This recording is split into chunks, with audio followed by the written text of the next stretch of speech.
যখন ওই গোত্রের নেতা ইন্তেকাল করলো, তো এবার আবার নেতা বানাতে হবে। প্রত্যেক গোত্রের একটা নেতা ছিল, ছোট ছোট গোত্রে আরও কবিলা, ছোট ছোট কবিলাতে বিভক্ত ছিল, আর প্রত্যেক কবিলা আমার গোত্রের নেতা ছিল। তো তারা কাকে নেতা করবে এই নিয়ে দ্বন্দ্ব শুরু হয়ে গেল। তারা স্থির করতে পারছিল না যে কে তাদের অ্যাকচুয়ালি নেতা। তারা বলল চলো রাসূল পাক সাল্লাল্লাহু আলাইহি ওয়াসাল্লামের কাছে যাই, উনি উত্তম ফয়সালা দানকারী, উনার কাছে আমরা যাব, উনি যাকে বলবেন আমরা সবাই মেনে নেব, আমরা ওনার উম্মত, আমরা ওনার উম্মত। তারা সবাই রাসূল পাক সাল্লাল্লাহু আলাইহি ওয়াসাল্লামের কাছে আসলেন। যখন রাসূল পাক সাল্লাল্লাহু আলাইহি ওয়াসাল্লামের দরবারে প্রবেশ করলেন, তো দেখছেন ওনার দুই পাশে উত্তম সাহাবী হযরত আবু বকর আর উমর বসে রয়েছে। তখন তারা তাদের বাদশার সামনে, হাকিমের সামনে, বুঝলেন না, কেস রুজু করলেন, কেস ফাইল করলেন যে ইয়া রাসূলুল্লাহ, এই আমাদের ব্যাপার, আপনি আমাদের নেতা করে দেন। যখন আল্লাহর রাসূলের কাছে পেশ করা হলো, তো প্রথমেই হযরতে আবু বকর বলে উঠলেন তাহলে অমুককে করা হোক। তো হযরত উমর বললেন না, অমুক নয়, অমুককে করা হোক। দুজনে ঝগড়া লেগে গেল। এই যে রাসূল পাককে প্রশ্ন করা হলো, আর হুজুরের উত্তরের অপেক্ষায় না থেকে ওনারা জবাব দিয়ে দিলেন। আল্লাহ পাক আয়াত নাযিল করলেন, ইয়া আইয়ুহাল্লাযীনা আমানু লা তুকদ্দিমু বাইনা ইয়াদাইল্লাহি ওয়া রাসূলিহি। হে ঈমানদার বান্দাগণ, তোমরা আল্লাহ আল্লাহ রাসূলের অগ্রবর্তী হও না। ওরা ফয়সালা নিয়ে এসেছে রাসূলের কাছে, আল্লাহ রাসূল জবান পাক খোলার আগে তোমরা জবান খুলিও না। এবং তাদের একটু গলা উঁচু হয়ে গেল। যখন গলা উঁচু হয়ে গেল, আয়াত নাযিল হলো, চিৎকার শুরু হয়ে গেল। আয়াত নাযিল, ইয়া আইয়ুহাল্লাযীনা আমানু লা তারফাউ আসওয়াতাকুম ফাওকা সাওতিন নবী। হে ঈমানদার বান্দাগণ, তোমরা তোমাদের কণ্ঠস্বর নবীর কণ্ঠস্বরের চাইতে উঁচু করিও না। এ কোরআন।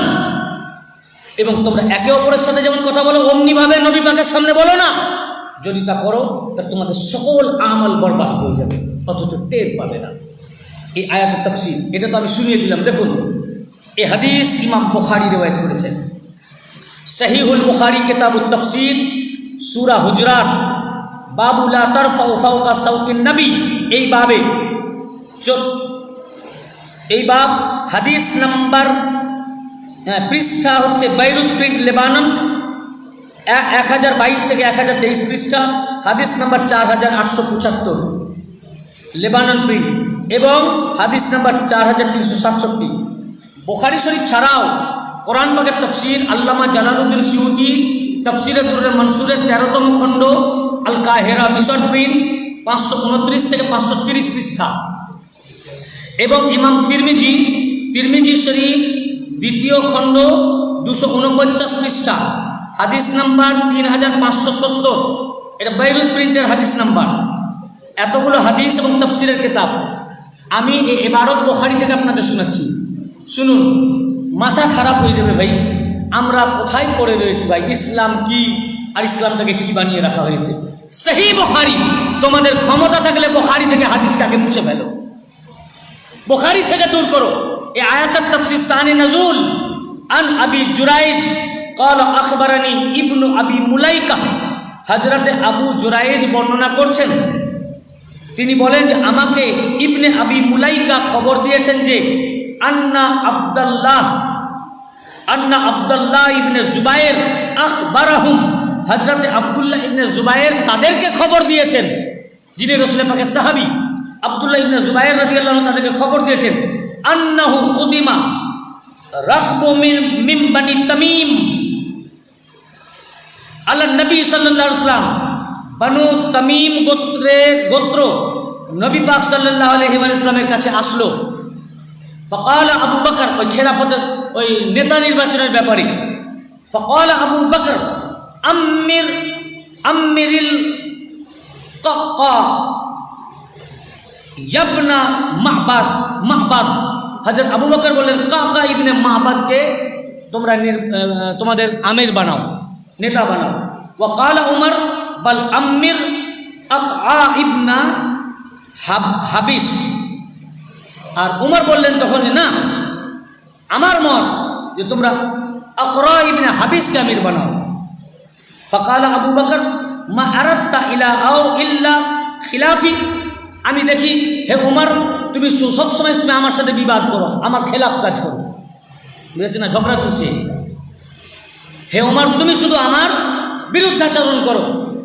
ফাকালা উমর মা আরাদতু খিলাফাকা, আমি আপনার বিরোধিতা করি না। ফাতামারায়ান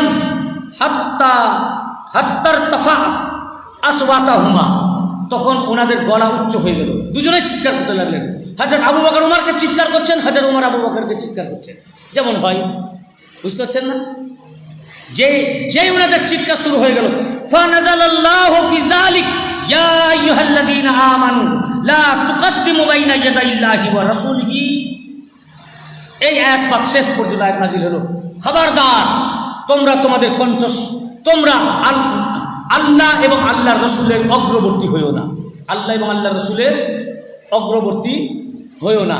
অর্থাৎ তোমরা আল্লাহ আল্লাহর রসুলের অগ্রবর্তী হয়ে যে কথা বললে এটা করিও না।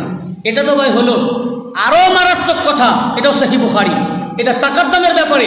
আর তারফাউ মানে আওয়াজ উঁচু করার ব্যাপারে কি বললেন দেখেন, এটাও বুখারী হাদিস, এটা হচ্ছে সহিহ বুখারী কিতাবুত তাফসীর বাবু লা তারফাউ ফাওকা সাউতিন নবী, হাদিস নাম্বার ওই বলেছি। রাসূল পাক সাল্লাল্লাহু আলাইহি ওয়াসাল্লাম ইরশাদ ফরমিয়েছেন, এটা বর্ণনা করছেন আন ইবনে আবি মুলাইকা বর্ণনা করেন, ক্বালা কাদাল খায়রানি আন্না ইয়াহলিকা আবু বকর ওয়া উমর রাফা সাউতাহুমা। বলছেন হযরতে আবু বকর আর হযরতে উমর তাদের কণ্ঠস্বর উঁচু করার মাধ্যমে তারা ধ্বংস হওয়ার দ্বার প্রান্তে পৌঁছে গেছে। এ আমার কথা নয় ভাই, বুখারীর আলফাজ। কিসের আলফাজ? ইমাম বুখারী তাখরিজ করেছেন, আর এর লফজ সাহাবায়ে রাসূলের আলফাজ। তিনি বলতেছেন ক্বালা কাদাল খায়রানি আন্না ইয়াহলিকা, দুই উত্তম সাহাবী হযরত আবু বকর, দুইজন উত্তম সাহাবী হযরত আবু বকর ও হযরত উমর নিজেদের কণ্ঠস্বর উঁচু করার মাধ্যমে ধ্বংস হওয়ার দ্বার প্রান্তে পৌঁছে গেছেন। মানে এখানে হাদিস শরীফে ইয়াহলিকা, দুজনে ধ্বংস হয়ে গেছেন। আমার বলার ক্ষমতা নাই ভাই, আমি বলতেছি না, এ বুখারী শরীফের লফজ। কিসের লফজ? খুলে দেখেন, যদি না থাকে দেখাবার জিম্মাদারি আমার, এবং এরপরে না থাকলে আপনারা যা খুশি গালি দেন, আর যদি থাকে আমাকে গালি না দিয়ে যিনি লিখেছেন তাকে দেন। আমি শুধু পড়ে আপনাদেরকে শোনাচ্ছি, এটাই আমার দোষ। উনি হাদিস পাক লিখলেন ইমাম বুখারী, তার দোষ হলো না। তিনি যখন লিখলেন ওটা যখন আমি পড়া শোনাচ্ছি, আমার দোষ। আমার হযরত আবু বকরের উপরে রাগ নাই, যদি রাগ থাকতো তাহলে হযরত বলতাম না। রাগ থাকলে প্রত্যেক জায়গায় আমি হযরত বলতেছি। মুয়াবিয়াকে আমরা হযরত বলি না, মুয়াবিয়া লানাতুল্লাহ আলাইহি বলি। আবু সুফিয়ানকে হযরত বলি না, আবু সুফিয়ান লানাতুল্লাহ আলাইহি বলি। বুঝেছেন না? মারওয়ানকে আমরা হযরত বলি না, হিন্দাকে হযরত বলি না। এটাকে আমরা তো হযরত বলছি, খুতবাতে আমরা নাম পড়ছি। আমাকে কষ্ট করে বলতে হচ্ছে, যার নাম আমি নিজে খুতবায় পড়ি, তার জন্য এই লফজ বুখারীতে লেখা আছে। আফসোস, কি করব ভাই, কিছু তো করার নাই। এটা আমি না বললে তো আমি অপরাধী থেকে যাব ভাই। এতদিন যারা বলেনি তারা অপরাধী, তারা বুখারীতে এসছে। এরপর বললেন যে তারা পথভ্রষ্টের দ্বার প্রান্তে পৌঁছে গেছেন। আশারা আহাদুহুমা বিল আকরা ইবনে হাবিস, দুজনের মধ্যে একজন মানে হযরত উমর আকরা ইবনে হাবিসকে বললেন যে তাকে নেতা করা হোক। আর হযরতে দ্বিতীয়জন মানে আগের হাদিসে পাওয়া গেল হযরত আবু বকর অন্য একজনের নাম বললেন, তাকে বলা হোক, তাকে আমির করা হোক। যখন এই দুজনে ঝগড়া লেগে গেলেন, তখন হযরতে আবু বকর বললেন, ফাকাল আবু বকর লে উমর মা আরাদতা ইল্লা খিলাফি, তুমি সবসময় আমার বিরোধিতা করো। হযরত আবু বকর উমরকে বলছেন, তুমি সবসময় আমার বিরোধিতা করো, তুমি বিরুদ্ধাচরণ করছো। চিৎকার করতে লাগলেন, তুমি আমার বিরুদ্ধাচরণ করছো। তখন হযরত আবু বকর যখন কথা বললেন, হযরত উমরও চিৎকার করে উঠলেন। উনি বললেন, কালা মা আরাদতু খিলাফাক, আমি আপনার বিরোধিতা করিনি। বুঝতে পেরেছেন না? আমি আপনার সাথে বিরোধিতা করিনি। এইভাবে বলতে গিয়ে ফারতাফাআত আসওয়াতুহুমা, এই বলতে বলতে ওনাদের আওয়াজ খুব উচ্চ হয়ে গেল। রসুল পাক বসে গিয়েছেন। দেখুন, যেখানে আল্লাহ নবী বসে আছেন, দুজনে ঝগড়া লেগে গেছে, চিৎকার করছে। যখন ওনাদের আওয়াজ উঁচা হয়ে গেল, তখনই ফাআনজালাল্লাহু ইয়া আইয়ুহাল্লাযীনা আমানু লা তারফাউ আসওয়াতাকুম ফাওকা সাওতিন নবী ওয়া লা তাজহারু লাহু বিল কওলি কাজাহরি বা'দিকুম লিবা'দ আন তাহবাতা আমালাকুম ওয়া আনতুম লা তাশউরুন। খবরদার, হে ঈমানদার বান্দাগণ, তোমরা তোমাদের কণ্ঠস্বর তোমাদের নবীর কণ্ঠস্বরের চাইতে উঁচু করিও না, এবং তোমরা একে অপরের সাথে যেমন উঁচু স্বরে কথা বলো ওই রকমভাবে কথা বলিও না। আর যদি তোমরা বলো, তোমাদের সমস্ত আমাল নষ্ট হয়ে যাবে, অথচ টের পাবে না। কার জন্য বললেন? হযরত আবু বকর ও হযরতে ওমর। আমার তাদেরকে দোষারোপ করা উদ্দেশ্য নয়, কিন্তু বুখারীতে আছে, কোরআনে আয়াত এসেছে। এখন কোরআন পাকে যখন আয়াত এসেছে, আপনি কি করবেন, আমি কি করব? এখন এটা যদি আমি গোপন করি, তাহলে আমার চেয়ে বেঈমান পৃথিবীতে কেউ নাই। আমার চাইতে বেঈমান পৃথিবীতে আর কেউ নাই। ইমাম বুখারী হাদিস তাফসীর করেছেন, এছাড়া এর শানে নজুল আর কিছু নাই। এরপর হযরত ওমর বললেন যে উনি এত আস্তে আস্তে কথা বলতে লাগলেন যে রাসূল পাক সাল্লাল্লাহু আলাইহি ওয়াসাল্লামকে দ্বিতীয়বার শোধাতে হতো যে তুমি কি বলছো। এটাও হাদিস পাকে এসছে, একজন কানে কম শুনতেন, বেহেরা, সেই লোকটা তখন আসা বন্ধ করে দিল। এই হাদিস শরীফ আয়াত নাজিল হওয়ার পর রাসূল পাক বলছেন, ওই লোকটার আসে না কেন? লোক পাঠালেন যে যাও দেখে কী ব্যাপার, খবর লাও তো। সে গেল, তো বললো, দেখছি ঘরের এক কোণে বসে রয়েছে, আর সে শুধু কাঁদে। বললো যে তুমি কী ব্যাপার, তুমি হুজুরের দরবারে যাচ্ছ না কেন? বলে আমি ধ্বংস হয়ে গেছি, আমি কি করে যাব? তো তখন রাসূলের পাককে যখন বলা হলো, বলে ওকে নিয়ে এসো। তাকে আনা হলো। তো বলে কী ব্যাপার, তোমার কি হয়েছে? বলে ইয়া রাসূল, আমি তো ধ্বংস হয়ে গেছি, তা আমি আর কি যাব? তোমার কেন ধ্বংস হয়েছে? বলে এই যে আয়াত নাজিল হয়েছে, আমি তো কানে কম শুনি, আমার আওয়াজ এমনিতে উঁচা হয়ে যায়। মানে কানে যে কম শুনে সে ভাববে বোধহয় ও শুনতে পায় না। তো দেখবেন যে যারা কানে কম শুনে ও জোরে জোরে কথা বলে, তো ওনার অভ্যাস ছিল জোরে কথা বলা। তো বলেন আমি তো কতই রাসূলের পাকের সামনে জোরে কথা বলেছি, আমি ধ্বংস হয়ে গেছি।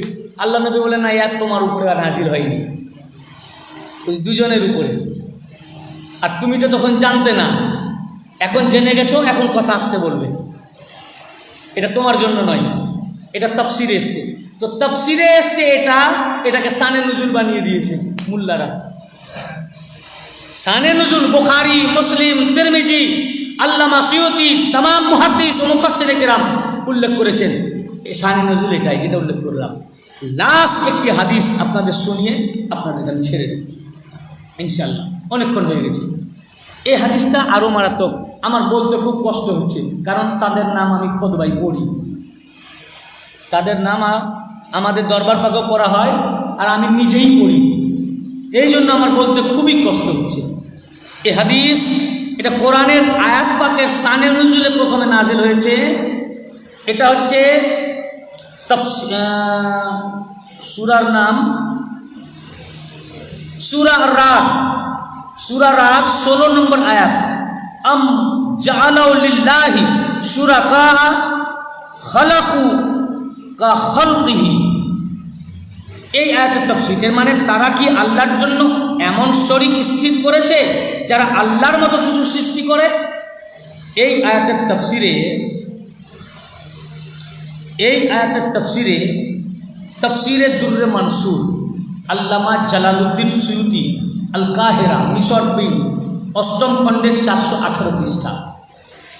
দুররে মানসুর ছাড়াও এই আয়াত পাকের উপরে ইমাম বুখারী হাদিস রিওয়ায়াত করেছেন। বুখারীর রিওয়ায়াত, ইমাম বুখারী আদাবুল মুফরাদ, বাবু ফদলিদ দুআ,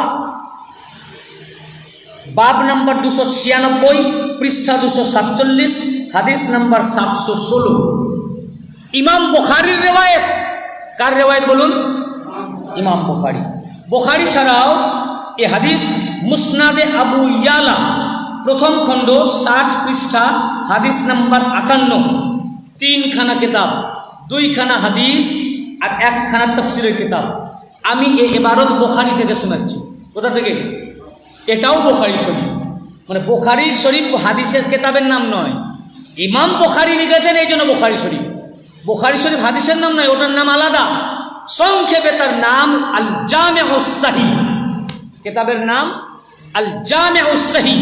আর এই বুখারী শরীফটার নাম আদাবুল মুফরাদ। কিতাবটার নাম তো ইমাম বুখারী আদাবুল মুফরাদ কিতাব, বাবু ফাদলি দোয়া, 296 নম্বর বাব, পৃষ্ঠা 247, হাদিস নাম্বার 716 এবং এর সনদ সহি। সনদ কি?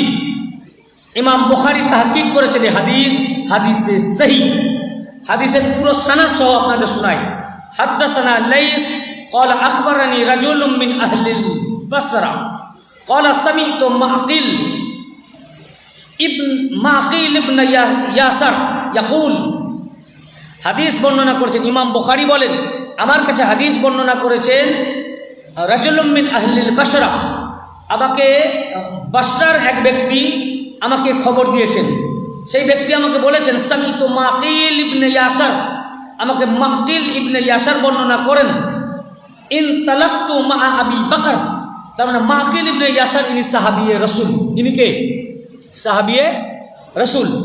আল্লাহ রাসূলের সাহাবী হযরত মাকিল ইবনে ইয়াসার তিনি বলছেন ইনতালাকতু মা আবি বকর সিদ্দিক ইলা নবী, একদিন আমি হযরত আবু বকর সিদ্দিকের সাথে রাসূল পাক সাল্লাল্লাহু আলাইহি ওয়াসাল্লামের কাছে গেলাম।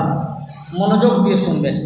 ফাকালা, তো নবী পাক সাল্লাল্লাহু আলাইহি ওয়াসাল্লাম বললেন ইয়া আবা বকর লাশিরকু ফীকুম আখফা মিম দাবিবিন নামল।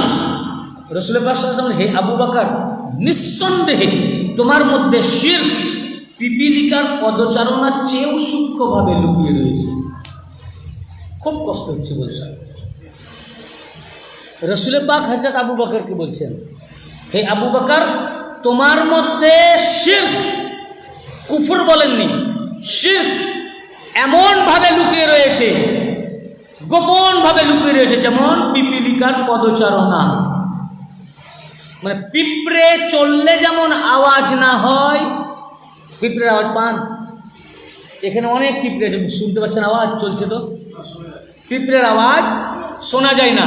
পিঁপড়ের যেমন আওয়াজ শোনা যায় না, আওয়াজ লুকোনো, ওই রকম আখফা আখফা তোমার মধ্যে শিরক ওই রকম ভাবে লুকিয়ে রয়েছে। পিঁপড়ের আওয়াজ কোনোভাবেই যেমন শোনা সম্ভব নয়, তোমার ভিতরে লুকিয়ে থাকা শিরক কোনোভাবেই শোনা সম্ভব নয়। এটা ভাই আফসোস লাগছে, উপায় নাই। হাদিসে আছে ভাই, কেতাব দেখেন, কেতাবে আছে কেন? আমি পেজ, পৃষ্ঠা, বাব নাম্বার, হাদিস নাম্বার, পৃষ্ঠা নাম্বার, বাব নাম্বার সব বলে দিয়েছি। তাফসীর, কোন আয়াতের তাফসীর, তার পেজ, পৃষ্ঠা, কোথাকার প্রিন্ট সব বলে দিয়েছি। খুলে দেখেন। থাকার পর না থাকে আপনি আমাকে যা খুশি গালি দেন, দেখাবার জিম্মাদারি আপনাকে আমার। আপনি কারো মাধ্যমে বলে পাঠান, আমি আপনাকে তার পৃষ্ঠা স্ক্রিনশট করে পাঠিয়ে দেব। যতগুলো আমি পৃষ্ঠা বলেছি, আমি এমন কোনো কেতাবের নাম উল্লেখ করব না যে কেতাব আমার কাছে মৌজুদ নাই। দেখেন, থাকার পরে কেন বললেন যে হযরত আবু বকরের মধ্যে শিরক? এ তো ভাই আমার মাথায় ঢুকে না। আপনাদের কাছে প্রশ্ন, আপনি আমাকে ঢুকান। আমাকে যদি বুঝিয়ে দেন যে ওনার মধ্যে শিরক কেন বললেন, আমি আপনার কাছে চিরকৃতজ্ঞ থাকবো ভাই। আমার মাথা তো ছোট, আমি তো নিজেকে আলেমই মনে করি না। আপনারা বড় বড় আলেম, আল্লামাতুদ দাহার। আপনারা কোথাও দারুল উলুম দেওবন্দ থেকে ফারিক, কোথাও নাদওয়াতুল উলামা থেকে ফারিক, কোথাও বেরেলি আপনার মঞ্জার ইসলাম থেকে ফারিক, কোথাও আপনারা আল আজহার থেকে ফারিক, কেউ বাগদাদ থেকে ফারিক, বাগদাদ শরীফ থেকে, কেউ বেইরুত থেকে ফারিক, কেউ আপনারা রিয়াদ থেকে ফারিক। আপনাদের কাছে আমি পিঁপড়ের মতো, আমার ইলম তো কম, আপনাদের ইলম অনেক বেশি। তাই আমি এটা মাইকে বা অনলাইন লাইভ টেলিকাস্ট এই জন্য করলাম, যদি আপনারা ভাই এর অর্থ বলে দিতে পারেন। অস্বীকার করলে ওটা দেখাবার দায়িত্ব আমার, যে কেতাবে নাই এটা যদি বলেন দেখাবার দায়িত্ব আমার। এর অর্থ যদি জিজ্ঞেস করেন, এটা আমি জানি না, কারণ আমার জ্ঞান ছোট, আপনাদের জ্ঞান বেশি। কাজেই আমি জিজ্ঞাসা করতে চাই আপনাদের কাছে, এটা আল্লাহর নবী কেন বললেন হযরত আবু বকরের মধ্যে শিরক ছিল? যার নামে খুতবা আমরা পড়ি, আমি নিজে পড়ি, এখনো পড়ি, আগামী শুক্রবারও পড়ব, তার জন্য আল্লাহ রাসূল সাল্লাল্লাহু আলাইহি ওয়াসাল্লাম বলেন, আবার আমি আরবি ইবারতটা পড়ে শোনাই। বললেন ফাকালা ইয়া আবা বকর লাশিরকু ফীকুম আখফা মিন দাবিবিন নামাল। হে আবু বকর, আপনার মধ্যে শিরক এমন ভাবে লুকিয়ে রয়েছে যেমন পিপীলিকার পদচারণা। অর্থাৎ শিরক পিপীলিকার পদচারণার চেয়েও সূক্ষ্মভাবে আপনার মধ্যে লুকিয়ে রয়েছে। হযরত আবু বকর তখন বললেন, ক্বালা আবু বকর ওয়া হালিশ শিরকু ইল্লা মান জাআলা মা'আল্লাহি ইলাহান আখার। হযরত আবু বকর বললেন, ইয়া রাসূলুল্লাহ সাল্লাল্লাহু আলাইহি ওয়াসাল্লাম, ইয়া আল্লাহর রাসূল সাল্লাল্লাহু আলাইহি ওয়াসাল্লাম, আল্লাহর সাথে অপর কোনো সত্তাকে উপাস্য মনে করা ছাড়া কি শিরক হয়? আমি তো আল্লাহর সাথে কাউকে উপাস্য মনে করি না, আল্লাহর সাথে তো কোনো মূর্তিকে আমি শিরক করি না। যেদিন কালেমা পড়ে নিয়েছি সেদিন থেকে তো আমি নামাজ পড়ি, সেদিন তো এক আল্লাহর পূজা করি, সেদিন থেকে তো আমার আল্লাহ ওয়াহদাহু লা শারীকা লাহ, আল্লাহ ছাড়া কোনো উপাস্য নাই, তার কোনো শরীক নাই। তো যেখানে আমি আল্লাহ ছাড়া কারো উপাস্য করি না, যেখানে আল্লাহর সাথে কাউকে আমি কোনো সত্তাকে শরীক করি না, তো আল্লাহর সাথে কাউকে শরীক করা ছাড়া কি শিরক হয়? উনি চার্জ করলেন রাসূল পাককে। এটা কি করে আপনি বললেন? এটা বলতে চাচ্ছেন, বলেননি কি করে বললেন, এটা বলতে চাচ্ছেন। এটা কি করে বললেন? আমি আপনার পিছনে পিছনে যাচ্ছি, গাড়ে শহরে আপনার সাথে আমি অবস্থান করছি দুজনে, আর কেউ নেই আপনার সাথে সঙ্গী। এই দুই সঙ্গীর উপরে কোরআনে আয়াতও এসছে, ইন্নাল্লাহা মা'ানা। তো আমি ভয় পেলাম, তো আল্লাহ পাক বললেন আমাদের সাথে আল্লাহও রয়েছেন। আপনি বললেন তা আমি নামাজ পড়ি, এক আল্লাহর ইবাদত করি, আল্লাহর সাথে কাউকে শিরক করি না। তো আল্লাহর সাথে কোনো সত্তাকে শরীক করা ছাড়া কি শিরক কখনো হয়? এটা আপনি কি করে বললেন? ফাকাল আন-নবী, তো আল্লাহ নবী সাল্লাল্লাহু আলাইহি ওয়াসাল্লাম বললেন, ফাকাল আন-নবী সাল্লাল্লাহু আলাইহি ওয়াসাল্লাম, ওয়াল্লাযী নাফসি বিয়াদিহি লাশিরকু আখফা ফিকুম মিন দাবিবিন নামাল। এবারে হুজুর রাসূল পাক সাল্লাল্লাহু আলাইহি ওয়াসাল্লাম কসম করে বললেন, ওয়াল্লাযী নাফসি বিয়াদিহি, খোদার কসম যার কবজায় কুদরত আমার প্রাণ। রাসূল পাকও জালালে চলে আসলেন, বলে খোদার কসম। তখন তো বলেন ইন জেনারেল, কসম খান নাই, স্বাভাবিকভাবে। যখন উনি প্রশ্ন করলেন যে কোন সত্তার সাথে আল্লাহকে শরীক করা ছাড়া কি শিরক হয়? আমি তো কোনো সত্তাকে শিরক করি না, আগে যা করতাম। এখন তো এক আল্লাহর পূজা করি, উনাকে মানি, উনার ইবাদত করি। যখন এই কথা বললেন, আল্লাহ রাসূল বললেন, ওয়াল্লাযী নাফসি বিয়াদিহি, সেই খোদার কসম যার কবজায় কুদরতের প্রাণ, তোমার মধ্যে শিরক এমন ভাবে লুকিয়ে রয়েছে যেমন পিপীলিকার পদচারণার আওয়াজ। অর্থাৎ পিপীলিকার পদচারণার যে শব্দ, তার চেয়েও সূক্ষ্মভাবে শিরক তোমার মধ্যে লুকিয়েছে। এ কথা বললে যদি ভাই কারো রাগ হয়, আমার উপর রাখছেন কেন? আমি তো ওনার বিরুদ্ধে বলছি না, আমি তো ওনাকে মানি। আমাদের মসজিদে এসে দেখে যান, কোন একদিন জুম্মা পড়ে খুতবায়ে গাউসিয়া, আমাদের যে খুতবা পা, আমাদের যে খুতবায়ে গাউসিয়া, আমি আহ্বান করছি, আমাদের যে কোনো কাদেরিয়া মসজিদে আসেন, এসে জুম্মা পড়ে যান। আমাদের খুতবায় খলিফাদের নামে এত সিফাত বর্ণনা করা আছে, কোন খুতবায় এত গুণ বর্ণনা নাই, কোন খুতবায় নাই। খুতবায় ইলমিতে যতগুলো খুতবা আছে, কোন খুতবায় এত গুণ নাই যা আমাদের খুতবায় আছে। জিসমুহু বিজিসমিহি মাদফুনুন ওয়া ইসমুহু বিইসমিহি মাকরুনুন। আমাদের খুতবাতে এই সিফাত বর্ণনা করা আছে। আমি নিজে পড়ি, ফলে আমরা তো পড়ি। আমি আক্রোশমূলকভাবে বলতেছি না, আক্রোশমূলকভাবে বললে আগে খুতবা থেকে এটা বাদ দিতাম, আমি পড়তাম না। যে পড়ছে আমি পড়বো না, কিন্তু আমি পড়ি। কিন্তু আফসোস, যাদের এত সিফাত আমাদের খুতবায়, যা পৃথিবীর বেরেলি, দেওবন্দি, ওয়াহাবি, লামজাবি কারো খুতবায় হযরত আবু বকর, ওমর ইনাদের নামে এত সিফাত, এত গুণ বর্ণনা নাই যা আমাদের খুতবায় আছে। এত যাদেরকে আমরা মানি, আমাকে অবাক লাগছে, আমার মাথায় ঢুকছে না। কিতাবে যখন পড়ছি, ইমাম বুখারী হাদিস সহি সনদে রওয়ায়াত করেছেন, হাদিসের ইসনাদ সহি, এবং কোরআনে আয়াত এসেছে, তার তাফসীর আল্লামা সুয়ুতী এবং মুসনাদে আবু ইয়ালা রওয়ায়াত করছেন যে রাসূল পাক সাল্লাল্লাহু আলাইহি ওয়াসাল্লাম বলছেন যে পিপীলিকার মানে পিঁপড়ের পদচারণার চেয়েও সূক্ষ্মভাবে শিরক আপনার মধ্যে লুকিয়ে আছে। আমরা যার নামে খুতবা পড়ছি তার এই হাল। আমি কি করব ভাই? তার ভিতরে শিরক থাকলে আমার দোষ, উনার মধ্যে শিরক থাকলে কি আমার দোষ? কেতাবে লেখা থাকলে কি আমার দোষ? কেতাবকে পুড়িয়ে জ্বালিয়ে দেন, ইমাম বুখারীর কিতাব জ্বালিয়ে দেন, ইমাম সিউতির কিতাব জ্বালিয়ে দেন, ইমাম আবু ইয়ালার কিতাব জ্বালিয়ে দেন, হযরতে উসমান গনি কিতাব রচনার আগে ইবনে কাসির লিখেছেন, এই কিতাব রচনা করার পর বাকিগুলোকে জ্বালিয়ে দিয়েছিলেন। কোরআন জ্বালিয়ে দেন, যেখানে আয়াত নাজিল হয়েছে এই শিরকের উপরে, আরো অন্যান্যরা জ্বালাচ্ছেন। আমি কি করতে পারি ভাই? কেতাবে আছে কিনা দেখাবার দায়িত্ব আমার। আমি তো লুকিয়ে লুকিয়ে কথা বলছি না ভাই, ওপেন অনলাইন লাইভ টেলিকাস্ট হচ্ছে, পৃষ্ঠা না পেলে তো এক্ষুনি আমাকে ধরবেন, দেখেন। আর না ধরলেও আমি আপনাদেরকে বলছি, পৃষ্ঠার মধ্যে না পেলে ধরুন। আপনার পার্শ্ববর্তী কোনো যদি পীর ভাই থাকে তাকে বলুন, সে আমার সাথে কন্ট্যাক্ট করবে, তার হোয়াটসঅ্যাপে আমি পাঠাবো, আপনি দেখে নেবেন। আর আমাকে পাঠাতে হবে কেন? আপনারা তো আমার চেয়ে অনেক বড় আলেম। আমি তো নিজেকে আলেমই মনে করি না, আমি জেনারেল লাইনের লোক, পিওর সায়েন্সের ছাত্র ছিলাম। আমি হুজুর পাকের কদম পাকের সাদকা থেকে বলছি, আমি শুধু গৌসে পাকের দরবারের একটা কুত্তা মাত্র, উনার চৌকাটের ভিখারি, উনার গোলাম, উনার দাস। আমি কখনো নিজেকে আলেম মনে করি না, আপনাদেরকে আমি মনে করি বড় বড় আলেম। বলে আমাকে তো এটা বলে দেওয়ার কথা নয়, আমার আপনাদের কাছ থেকে এটা শোনার কথা ছিল। আপনারা কেন পাননি ভাই? আপনারা এত বড় আলেম হয়ে গেলেন, আল আজহার থেকে পাস করে চলে আসলেন, সিরিয়া থেকে পাস করে চলে আসলেন, রিয়াদ থেকে পাস করে চলে আসলে হাদিস পেলেন না? যেখানে আমি আলেমই নই, অথচ আমি হাদিস পেয়ে গেলাম। আপনারা দেখেন, দেখে এর মানে কি হয় আপনারা যদি একটু আমাকে জানিয়ে বুঝিয়ে দেন যে কেন আল্লাহ নবী বললেন, এবং উনি যখন বললেন যে এটা ছাড়া কি শিরক হয়, আল্লাহ কোনো সত্তার সাথে আল্লাহকে শিরক করা ছাড়া কি শিরক হয়? আমি তো কোনো সত্তার সাথে শিরক করি না।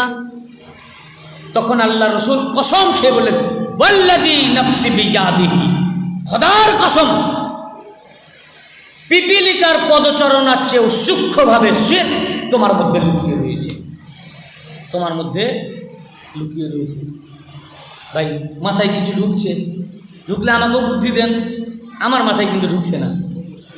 হ্যাঁ, খুবই মুশকিল, আমার মাথায় ঢুকছে না। কাজেই ভাই কি ব্যাপার কিছুই বুঝতেছি না। ইসলাম কোন দিকে যাচ্ছে, কোথায় যাচ্ছে, কোন পানি কোন দিকে যাচ্ছে? কেতাব যখন পড়ছি সব মাথা আমার গোলমাল করতেছে। যাদেরকে আমরা এরা বড় বড় যারা লোক, যারা স্বনামধন্য সারা দুনিয়ায়, যাদের নাম, যাদেরকে সিদ্দিক বলা হয়, যাদেরকে ফারুক বলা হয়, যিনি খলিফায়ে আউয়াল, যিনি খলিফায়ে দোম, যাদের এত সম্মান, যারা হযরত, আমরাও হযরত বলছি, যাকে আমরা নিজেরা মানছি, আমাদের খুতবায় নাম পড়ছি, তাদের ব্যাপারে হাদিসে এই কথা লেখা। এখন যাব কোন দিকে? এখন আমি রাদিয়াল্লাহু আনহু বলা হচ্ছে, এখন কি করব বলুন? অথচ আমি কোন দিকে যাব আমরা কিছু বুঝতে পারছি না। অথচ কোরআন পাকে রাদিয়াল্লাহু আনহু কাকে বলা হয়েছে জানেন? আমি তো এই মারনামেই বলেছি, মুআবিয়ার মুখোশ উন্মোচনে কোরআন পাকে আয়াত পাকে এসছে যে সাবিকুনাল আউয়ালুন। হাফেজ সাহেবকে জিজ্ঞেস করবেন আয়াত পাক আছে কিনা। as-সাবিকুনাল আউয়ালুনা, সাবিকুনাল আউয়ালুন যারা, এর মানে বুঝলেন? সাবেক মানে পুরনো, আর আউয়াল মানে প্রথম। তো সাহাবায়ে কেরামদের মধ্যে যারা পুরনো সাহাবী, মানে প্রথম যুগের সাহাবী, শুধু পুরনো নয়, এই পুরনোর ভিতরে যারা আউয়াল, যিনারা প্রথম ইসলাম গ্রহণ করেছেন, তারা রাদিয়াল্লাহু আনহু ওয়া রাদু আনহুম, তাদের উপরে আল্লাহ রাজি এবং আল্লাহ তাদের উপরে রাজি। তো সাবেকুনাল আউয়ালুন কারা? সাবেক তো মক্কা শরীফে যারা কালেমা পড়েছেন এরা সাবেক, পুরনো। যারা যারা পড়েছেন ইনারাও পড়েছেন, হযরত আবু বকরও পড়েছেন, উমরও পড়েছেন, মক্কাতে পড়েছেন, ইনারা সব সাবেক। সাবেকের ভিতরে আউয়ালুন, আউয়াল বলেননি, আউয়ালের জামা আউয়ালুনা, প্রথম যারা, প্রথমকে সর্বপ্রথম সাফা পাহাড়ে উঠে যখন বললেন, আমি কি তোমাদেরকে যদি বলি পিছন থেকে একদল শত্রু আসছে তোমাদেরকে যখন তখন আক্রমণ করবে, তোমরা মেনে নিবে না? সবাই বলো মেনে নেবো। তখন বললেন আমি তোমাদেরকে তাহলে আজাবে খোদা থেকে সতর্ক করছি, আল্লাহ এক, আমি আল্লাহ রসুল। সবাই পালিয়ে গেল। এক বালক দাঁড়িয়ে থাকলেন মৌলা আলী। বলবেন কী জন্য? বলে আমি শাহাদাত দিতেছি আল্লাহ ছাড়া কোনো কষ্ট নাই, মুহাম্মদ আল্লাহ রসুল। এই এক আউয়াল, আউয়াল, ঠিক আছে? কী হলো এটা? আউয়াল, আউয়ালটা মাথায় রাখেন। এরপর আল্লাহ রসুল ছাড়লেন না, আর পাহাড়ে গেলেন না। এবার মৌলা আলীকে বললেন যাও তোমাদের বাড়িতে তারিখে কামেল ইবনে কাসির, তারিখে তাবারি, আল বিদায় নেহায়া হাফেজ ইবনে কাসির তামাম তারিখে এসছে। তোমার আব্বাকে বলো যে তুমি সব করে থেকে এবার বাড়িতে ডাকো, বাড়িতে ডেকে তোমার আব্বাকে বলো যে ছাগল জবাই করবে, সবকে খানা খাওয়াবে, তারপর আমার বক্তব্য আমি এবার বাড়িতে দেবো। সব করে দলপতিদেরকে ডাকা হলো। হ্যাঁ, তার আগে ঘটনা বলি, এটা উনি আউয়াল হলেন। আর হেরা পাহাড় থেকে যখন আসলেন, এসে রসুল পাক খাদিজাতুল কুবরা আলাইহিস সালামের কাছে গেলেন, উনাকে শোনালেন ইকরা বিসমি রাব্বিকাল লাযী খালাক। তখন বললেন এটা কি? না, এটা কোরআন। আল্লাহ পাক আমার উপরে ওহী করেছেন, আমাকে নবী করে প্রেরণ করেছেন, আল্লাহ এক অদ্বিতীয়, আমি তার রাসূল। খাদিজাতুল কুবরা আলাইহিস সালাম ইসলাম গ্রহণ করলেন। বললেন আমি সাক্ষ্য দিতেছি আল্লাহ ছাড়া কোনো উপাস্য নাই এবং আপনি আল্লাহর রাসূল। এটা হলো কি? আউয়াল হচ্ছে মৌলা আলী, আর আউয়ালুন এবার ইনি যখন ইসলাম গ্রহণ করলেন আউয়ালানে, আউয়ালানে মানে দুইজন, সাবেকুনাল আউয়ালানে। মৌলা আলী যখন গ্রহণ করলেন সাবেকুনাল আউয়াল, যখন ইনি ইসলামের গওয়াহ দিলেন, গ্রহণ করলেন সাবেকুনাল আউয়ালানে, দুইজন সাবেকদের মধ্যে দ্বিতীয়। এরপর যখন ঘরের ভিতরে ডাকলেন তখন ছাগল জবাই করলেন, সবাই আসলেন, আবু তালিব আলাইহিস সালাম সবাইকে খাওয়ালেন। খাওয়ার পর বলেন হে ভাতিজা এবার আপনি বলেন। তখন উনি বললেন আল্লাহ ছাড়া কোনো উপাস্য নেই, মুহাম্মদ আল্লাহ রসুল। এ কথা শুনে সব পালিয়ে গেল, সবজন পালিয়ে গেল। দ্বিতীয় দিন আবার মাওলা আলীকে বললেন, উনি শিশু 8 বছর বয়স, বলে আবার তোমার আব্বাকে বলো তোমাদের বাড়িতে ইজতেমা হবে।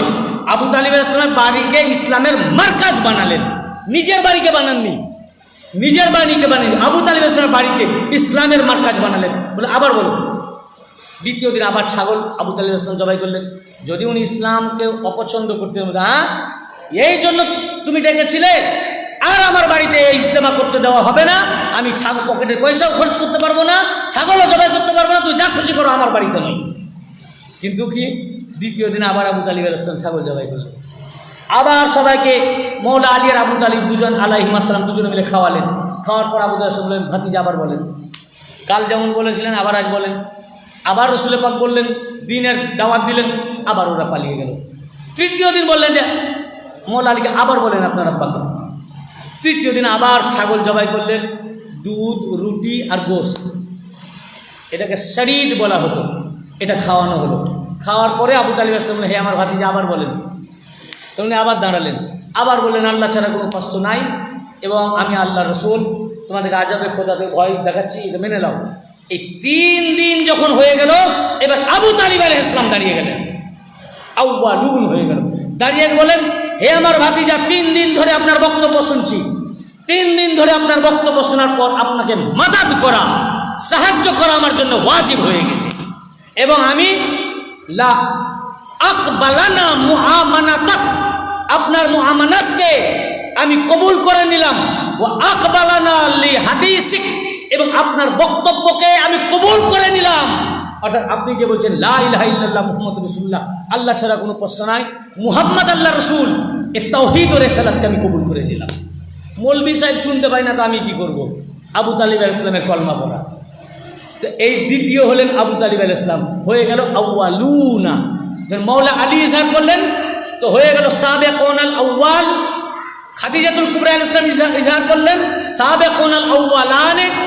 হযরত আবু তালিব আলাইহিস সালাম কবুল করলেন সাবেকুনাল আউয়ালুনা,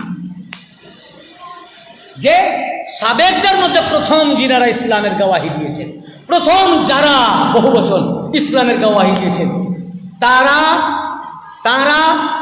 এবং যারা তাদের অনুসরণ করবে এবং যারা তাদের রাদিয়াল্লাহু আনহু, তারাই রাদিয়াল্লাহু আনহু, তাদের উপরে আল্লাহ রাজি, ও রাদু আনহু, এবং তারা আল্লাহর উপরে রাজি। বাকি যারা তাদের অনুসরণ করবে না, এই আলী, খাদিজাতুল কুবরা আলাইহিস সালাম, আবু তালিব আলাইহিস সালাম, ইনাদের যারা অনুসরণকারী না, রসুল পাকের যুগের হলেও রাদিয়াল্লাহু আনহু না। আর যারা ইনাদের অনুসারী, যুগ বর্ণনা করা হয়নি, আজকেও যদি আলী, ফাতেমা, হাসান, হুসাইন, খাদিজাতুল কুবরা আলাইহিস সালাম, হযরত আবু তালিব আলাইহিস সালামের যারা অনুসারী তারা রাদিয়াল্লাহু আনহু, এই যুগেও রাদিয়াল্লাহু আনহু। ইয়ে কোরআন সবাইকে নয়। এখন কথা হচ্ছে যে এখন কি করব? কেতাবে আছে বলে আমাকে ভাই বলতে হলো। রাগ করেন না আমার উপর। যদি আপনাদের কোনো রাগ হয়, রাগ করেন ইমাম বুখারীর উপরে, মুসলিমের উপরে, তিরমিজির উপরে, এই যত যত কিতাব থেকে বর্ণনা করা হলো। এখন তাদের ভিতরে যখন শিখ রয়েছে, হাদিসে আছে, আমরা কি করব? এই জন্য আমরা এখন ঠিক করেছি আমাদের কোনো দলে যাওয়ার দরকার নাই, আমাদের কোনো ব্যাপার নাই। যাদের জন্য আল্লাহ রসুল সাল্লাল্লাহু আলাইহি ওয়াসাল্লাম বলেছেন আমি তোমাদের মধ্যে ইনাদেরকে রেখে গেলাম, এবং আখাযাবে ইয়াদে হাসানিন ওয়া হুসাইন ফকাল মান হাব্বানি ওয়া হাব্বা হাযাইন ওয়া আবাহুমা ওয়া উম্মাহুমা কানা মাই ফি দারাজাতি ইয়াউমাল কিয়ামা। রাসূল পাক সাল্লাল্লাহু আলাইহি ওয়াসাল্লাম বললেন, দুই সাহাবীদের হাত দুটি ধরে যারা ইনাদের দুজনকে মোহাব্বত করবে, ইনাদের দুজনের আব্বাকে মোহাব্বত করবে, ইনাদের দুজনের মাকে মোহাব্বত করবে, এই পাঁচজন পাককে মোহাব্বত করবে, কানা মাই ফি দারাজাতি ইয়াউমাল কিয়ামা, তারা কিয়ামতের দিনে আমার সাথে আমার দরজায় অবস্থান করবে। আমরা এখন চোখ বন্ধ করে আমাদের একই রাস্তা, আহলে বাইতের মোহাব্বত, পাঁচজন পাকের মোহাব্বত, উনাদের জিক্রে শাহাদাত করুন, মার্সিয়া পাঠ করুন, মাতম করুন, উনাদের গোলামি করুন, উনাদের দাসত্ব করুন। আহলে বাইত পাক যে খানদান পাক কিয়ামত পর্যন্ত চলছেন, ইনাদের কদম পাককে চোখ বন্ধ করে আঁকড়ে ধরে থাকুন। এটাই আমাদের হেদায়েত ও নাজাতের একটি রাস্তা। আল্লাহ পাক আমাদের তৌফিক আতা করুন। আমিন। ওয়া আখিরু দাওয়ানা আলহামদুলিল্লাহি রাব্বিল আলামিন। আসসালামু আলাইকুম ওয়া রাহমাতুল্লাহি ওয়া বারাকাতুহু। আল্লাহুম্মা আমিন। اللهم صل على سيدنا ومولانا محمد معدن الجود والكرم وعلى آله وبارك وسلم على سيدنا الغوث الأعظم وعلى ولده سيدنا مرشدنا المكرم. اللهم احفظني برحمتك، اللهم ناجني وعافني، اللهم افتح لي أبواب فضلك بوسيلة نبيك الآخر، بوسيلة إمامك الأول والأعظم إليا، بوسيلة سيدات العالمين، بوسيلة الشهيدين، بوسيلة سبي المعصوم تجرده عنقه بالرمى، بوسيلة مطهرة لا صوب لها لراسها، بوسيلة جميع معصومين المظلومين المقدسين، بوسيلة غوث الأعظم قطب الأكرم نور العين إمام القبلتين، وسيلة في الدارين غوث الثقلين غوث الأعظم شيخ أبي محمد محي الدين عبد القادر الجيلاني الحسني الحسين البغدادي عليه الصلاة والسلام.